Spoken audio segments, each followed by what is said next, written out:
हमारे बहुत सारे किसान भाइयों ने धान की रोपाई देर से की है। जिन्होंने धान की रोपाई देर से की है और वो किसान साथी चाहते हैं कि धान में अच्छे कल्ले आ जाएं, तो उन किसान भाइयों को क्या करना चाहिए, आज की वीडियो में हम उन्हीं किसान भाइयों को बताने वाले हैं।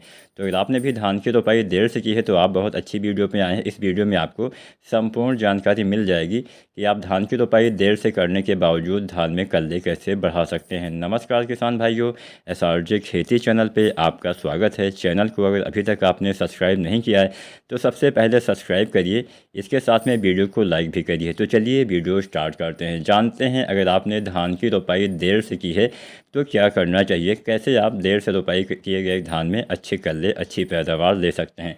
सबसे पहले तो आपको क्या करना है, मान लीजिए आपने रोपाई कर दिया तो रोपाई के समय ही आपको खादों का इस्तेमाल भी कर देना चाहिए था। अगर आपने नहीं किया है तो रोपाई के 3 दिन के भीतर सभी खादें आपको अवश्य डाल देनी चाहिए। कौन सी खाद कितनी मात्रा में डालना है ये भी मैं आपको बताऊंगा, तो इसलिए थोड़ा सा लंबी वीडियो जरूर है, लेकिन सभी जानकारी आज की इस वीडियो में आपको मिल जाएगी कि कौन सी खादों का इस्तेमाल कब करना है, कैसे हम धान में अच्छी देखभाल करके अच्छी पैदावार के साथ साथ अच्छे कल्ले भी ले सकते हैं। तो यहाँ पे सबसे पहले हम कुछ खादों के बारे में आपको बता देते हैं जिसका इस्तेमाल रोपाई के समय ही आपको करना है। किसान साथियों, रोपाई के समय क्यों करना है ये भी मैं आपको बता देता हूँ।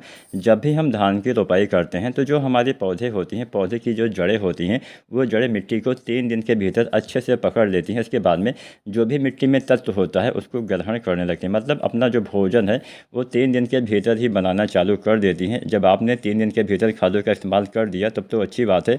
अगर आपने खादों का इस्तेमाल नहीं किया तो मिट्टी में कोई ज़्यादा तत्व तो उतना रहेगा नहीं, मतलब आपने खादों का इस्तेमाल किया ही नहीं तो कहाँ से मिल पाएगा उसको भोजन। तो इसलिए शुरुआती विकास उतना अच्छे से नहीं हो पाता है। और आपने वैसे भी धान की रोपाई देर से की है और उसमें शुरुआती विकास काफ़ी मायने रखता है अच्छे कल्ले पाने के लिए। तो रोपाई के समय जब आप अंतिम जुताई करवाते हैं उसी समय आपको इन सभी खादों का इस्तेमाल कर देना है, या फिर रोपाई के 3 दिन के भीतर कम से कम सभी खादें आपको अवश्य डाल देनी चाहिए। तो अगर आप DAP खाद का इस्तेमाल करते हैं तो हम यहाँ पे DAP के बारे में सबसे पहले बात करते हैं। DAP खाद आपको हमेशा रोपाई के समय ही डालना होता है। और अगर हम मात्रा के बारे में जानें कितनी मात्रा में आपको खादों का इस्तेमाल करना है, तो यहाँ पे आज की वीडियो में हम जितनी भी खाद की मात्रा आपको बताएंगे वो प्रति एकड़ के हिसाब से आपको बताएंगे, मतलब 1 एकड़ खेत में जितनी हम मात्रा बताने वाले हैं उसका इस्तेमाल आपको करना है। अगर हम बात करें DAP की तो आपको DAP खाद लगभग 30 से लेकर 40 kg प्रति एकड़ तक आपको इस्तेमाल करना होता है। अब 30 kg आपको जो किस्में थोड़ा जल्दी तैयार हो जाती है उसमें डालना होता है, और 40 kg यानी 40 kg का मतलब यहाँ पे किलोग्राम से ही है, तो मैंने शॉर्ट फॉर्म में kg बोल देता हूँ। तो kg में जहाँ जहाँ पे भी बोलूँगा वहाँ पे आप किलोग्राम समझ लेना। तो DAP आपको डालना होता है लगभग किसान साथियों 30 kg से लेकर 40 kg पर एकड़ तक। इसका इस्तेमाल, इसकी संपूर्ण मात्रा रोपाई के समय ही आपको या फिर 3 दिन के भीतर ही आपको धान की फसल में डाल देना है, तभी आपके पौधे का शुरुआती विकास अच्छे से हो पाएगा। अब यहाँ पे एक किसान साथी गलती ये भी करते हैं कि वो DAP खाद को तो इस्तेमाल करते हैं लेकिन पोटास खाद नहीं डालते हैं। पोटास खाद आपको अवश्य डालना है अगर आप चाहते हैं कि धान में अच्छी पैदावार आपको मिले। तो यहाँ पे पोटास खाद का आपको इस्तेमाल ज़रूर करना चाहिए। कितनी मात्रा में डालना है ये भी मैं आपको बताऊँगा। तो धान में पोटास आपको 30 से लेकर 40 kg प्रति एकड़ तक डालना होता है। जो किस्में बहुत जल्दी तैयार हो जाती है उसमें आप लगभग 25 kg पोटास भी डाल सकते हैं। तो औसतन 30 से 40 kg पोटास हम यहाँ पे लेके चल रहे हैं। तो मान लीजिए आपकी वैरायटी थोड़ा जल्दी तैयार होती है तो वहाँ पे 30 kg पोटास डालिए, जो कि इसमें थोड़ा देर से तैयार होती है वहाँ पे 40 kg पोटास डालिए। लेकिन पोटास की पूरी मात्रा एक बार नहीं डालना होता है, पोटास आपको 2 बार डालना चाहिए। पहली बार धान की रोपाई के समय जब आप DAP डालते हैं तो उसके साथ डालिए पोटास की आधी मात्रा। उसके बाद में अंतिम मात्रा हम डालते हैं 40 से 45 दिन पे। तो यहाँ पे मैं आपको बता दूं MOP पोटास की हम यहाँ पे मात्रा बता रहे हैं। तो MOP पोटास धान की रोपाई के समय 15 से 20 kg डालिए। उसके बाद में फिर से लगभग 40 दिन के आसपास 15 से 20 kg पोटास आपको डालना होता है। मान लीजिए कोई वैरायटी बहुत ही जल्दी तैयार हो जाती है तो उसमें आपको लगभग 25 kg संपूर्ण फसल मात्रा डालनी होती है। तो वहाँ पे 12.5-13 kg रोपाई के समय और वही 12-13 kg आपको लगभग 40 दिन के आसपास 45 दिन तक डालना होता है। अच्छी पैदावार आपको मिल जाएगी। तो पोटास आपको भी डालना चाहिए तभी आपको अच्छा पैदावार मिलेगा। अब हम बात कर लेते हैं यूरिया की। बिना नाइट्रोजन की पूर्ति के तो आपको अच्छा उत्पादन मिल ही नहीं सकता है। और अगर आप चाहते हैं कि धान में अच्छी पैदावार मिले तो यूरिया खाद भी आपको सही समय पर उचित मात्रा में इस्तेमाल करना होता है। अगर आप धान की रोपाई के समय DAP खाद का इस्तेमाल करते हैं तो यहाँ पर यूरिया थोड़ा सा कम ही लगती है, लेकिन अगर आप SSP खाद का इस्तेमाल करते हैं तो यूरिया थोड़ा ज़्यादा लगती है। अब हम आगे आपको SSP डीएपी खाद के बारे में भी बता देंगे। तो पहले हम डीएपी खाद वाले फार्मूले के बारे में जान लेते हैं। तो अगर आपने रोपाई के समय डीएपी डाला, साथ में पोटाश डाला, तो यूरिया आपको रोपाई के समय नहीं डालना है। यूरिया आपको रोपाई के 1 सप्ताह या 10 दिन के भीतर इस्तेमाल करना है। अगर आपने देर से रोपाई की है तो 1 सप्ताह के अंदर आपको यूरिया डाल देना होता है। अब यूरिया यहाँ पे आपको पहली जो मात्रा डालनी है 18 से 20 केजी प्रति एकड़ तक डालनी होती है। आपको रोपाई के 1 सप्ताह के अंदर डीएपी खाद अगर आपने डाला है तो आपको 18-20 केजी जो यूरिया है रोपाई से 1 सप्ताह या फिर बहुत देर हो गया तो 10 दिन तक भी आप डाल सकते हैं। पहली मात्रा रोपाई, यहाँ पे मैं आपको बताते चलूँ, धान में यूरिया हम 3 बार डालते हैं। पहली मात्रा रोपाई के आसपास, दूसरी मात्रा 20-25 दिन पे, अंतिम मात्रा 40-45 दिन पे। तो पहली मात्रा आपने यूरिया की डाल दी, वही 18-20 केजी रोपाई के 1 सप्ताह के अंदर। दूसरी मात्रा आपको डालनी होती है रोपाई के लगभग 20-25 दिन पे, फिर से आपको 30 से 40 केजी यूरिया डालना होता है। और अंतिम मात्रा भी आपको 40 से 45 दिन पे 30 से 40 केजी यूरिया डालना होता है। तो यहाँ पे हमने यूरिया की भी संपूर्ण मात्रा आपको बता दी। अब हम बात कर लेते हैं किसान साथियों जिंक सल्फेट की। जिंक सल्फेट का इस्तेमाल भी आपको करना होता है। अगर आप चाहते हैं धान में अच्छी पैदावार मिले तो जिंक का भी प्रयोग आपको करना चाहिए। लेकिन यहाँ पे जिंक आप 2 तरह से इस्तेमाल कर सकते हैं। यहाँ पे एक तरीका बहुत सस्ता मैं आपको बता देता हूँ। आप जिंक का अगर स्प्रे करते हैं तो आपका कम पैसे में वही लाभ मिल जाएगा। आप चाहे तो मिट्टी में भी इस्तेमाल कर सकते हैं, लेकिन स्प्रे वाला तरीका थोड़ा सा सस्ता बैठता है। तो यहाँ पे हम दोनों तरीके आपको बता देते हैं। अगर आप मिट्टी में जिंक का इस्तेमाल करते हैं तो जो जिंक सल्फेट आती है 33% वाली, 5 या 6 केजी आपको इस्तेमाल कर देना है। अधिकतम 7 केजी तक आप जिंक सल्फेट 33% वाला डाल सकते हैं। तो यहाँ पे रोपाई के बाद में जब आप 20-25 दिन पे यूरिया डालते हैं तो आपको जिंक का इस्तेमाल कर देना चाहिए। आपको रोपाई के समय कभी भी आपको जिंक नहीं डालना होता है, क्योंकि हम डीएपी डालते हैं। डीएपी में होता है फास्फोरस, और फास्फोरस के साथ में हम जिंक सल्फेट वाली खाद नहीं डालते हैं, या फिर सल्फेट वाली कोई भी खाद हम नहीं डालते हैं।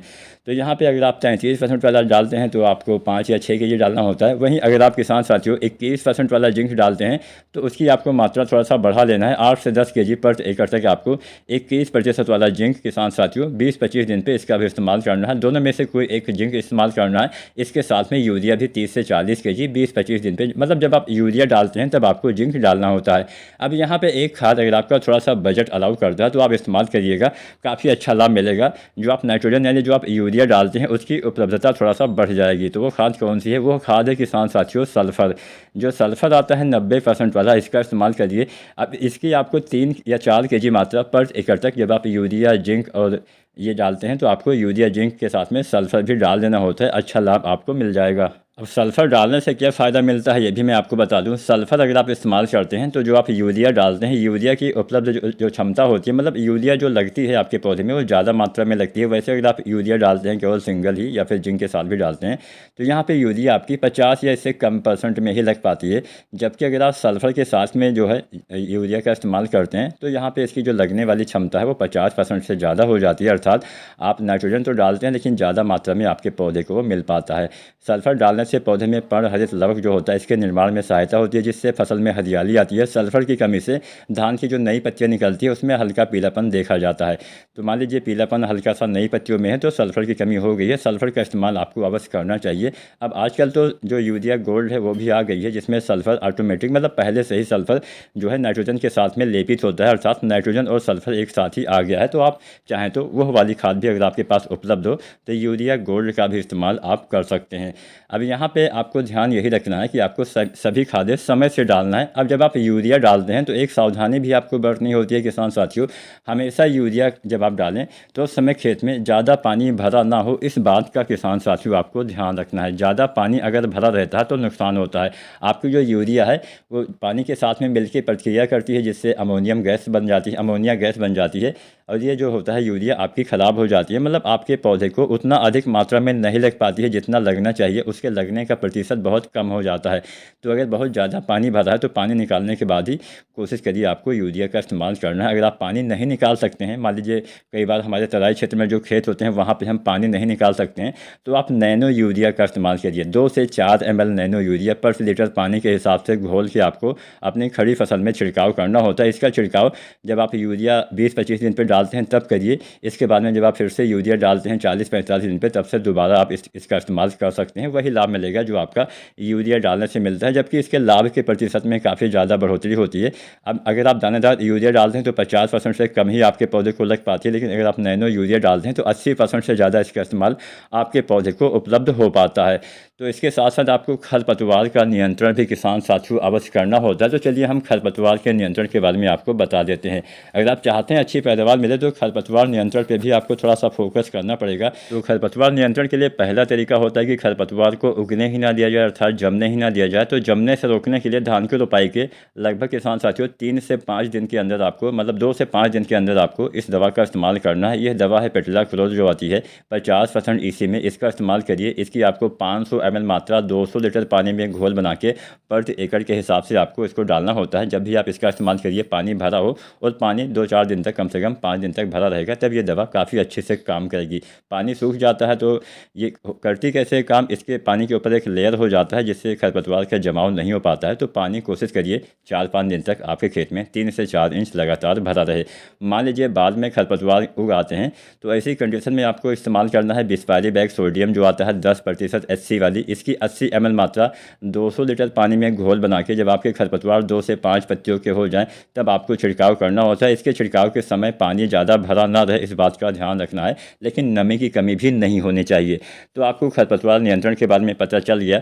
इसके साथ साथ कुछ अन्य बातें भी आपको किसान साथियों ध्यान देनी पड़ती हैं।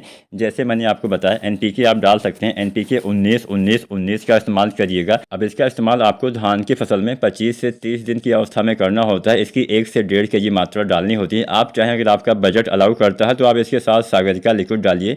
250 से 500 ml पर एकड़ तक सागरिका लिक्विड ग्रोथ प्रमोटर है जो पौधे के विकास को बढ़ावा देगा। तो काफ़ी अच्छे से काम करेगा, आपके पौधे में अच्छे कल्ले आएंगे, अधिक फुटाव मिलेगा और हरियाली भी मिलेगी। इसके साथ साथ आपको देखभाल करनी पड़ेगी। उचित देखभाल, सही प्रबंधन करके आप अच्छी पैदावार ले सकते हैं। देखभाल का मतलब ये नहीं हुआ कि आप 1 महीने में एक बार अपने खेत में जाएं।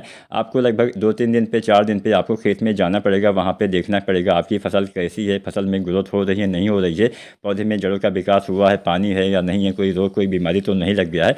तो अगर आप उचित देखभाल करते हैं तो आप भी किसान साथियों धान में अच्छे कल्ले ले पाएंगे। बाद में अच्छा उत्पादन के साथ साथ बालियाँ भी अच्छी आएंगी। बालियाँ अच्छी पाने के लिए आपको गबोड अवस्था में 052-34 का इस्तेमाल करना है, यानी बालियाँ आने से पहले NPK 052-34 डालिए लगभग 1 से 1.5 kg। इसके साथ में बोरोन डालिए जो आता है 20% वाला, लगभग 100 से 125 ग्राम अगर आप डालते हैं तो बालियाँ आपकी अच्छी निकलती हैं, अच्छा उत्पादन मिलता है। इसके बाद में बालियाँ निकलने के बाद में दाने भरते समय NPK 0050 का इस्तेमाल करिए जिससे दाने का भराव अच्छे से हो पाएगा। तो यहाँ पे हमने लगभग रोपाई से लेकर कटाई तक संपूर्ण चीज़ें आपको बता दी। अगर आप इस तरह से खेती करते हैं, इन खादों का इस्तेमाल सही समय पे करते हैं तो अच्छा उत्पादन के साथ साथ बहुत ही बढ़िया आपको पैदावार मिल जाएगा। वीडियो पसंद जरूर आई होगी तो लाइक करना, कोई सवाल हो नीचे कमेंट करिए और SRJ खेती चैनल को सब्सक्राइब